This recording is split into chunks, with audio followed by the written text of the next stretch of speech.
पुढची बातमी आपण पाहूयात। किल्ले रायगडाच्या पायथ्याशी असलेल्या पाचाड गावात गेल्या अनेक वर्षांपासून पाण्याचा प्रश्न गंभीर आहे। इथल्या ग्रामस्थांना सध्या आठवड्यातून एकदा ग्रामपंचायतीकडून पाणी पुरवठा केला जातो, मात्र पुरेसं पाणी मिळत नसल्याने टँकर किंवा पिकअपमधून पाणी विकत घेण्याची वेळ ग्रामस्थांवर आली आहे। मात्र यासाठी 2 ते 3 हजार रुपये मोजावे लागतात। गावात 15 बोरवेल असूनही एकाही बोरवेलला पाणी नाहीये।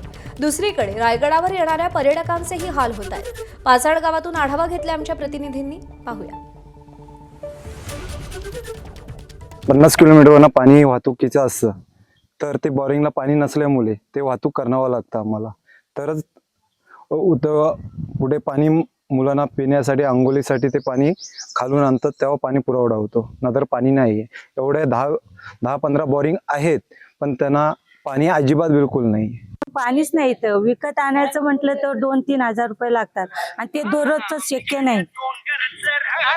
रोजचं शक्य नाही, कारण एवढी पण परिस्थिती नाही का रोज या पर्यटकावरच आमचं जीवन चालतंय, त्याच्यामुळे ते काय शक्य नाही होत। गर्दी असेल तेव्हा आम्हाला ते शक्य होतं, पण असं बिना हे असतंय तेव्हा इथं आणि दुसरा व्यवसाय पण नाही काय इथं, ह्याच्यावरच असतं आणि पाणी गरजेचं आहे, त्याच्यामुळे पाणी यावं हेच आमची इच्छा आहे।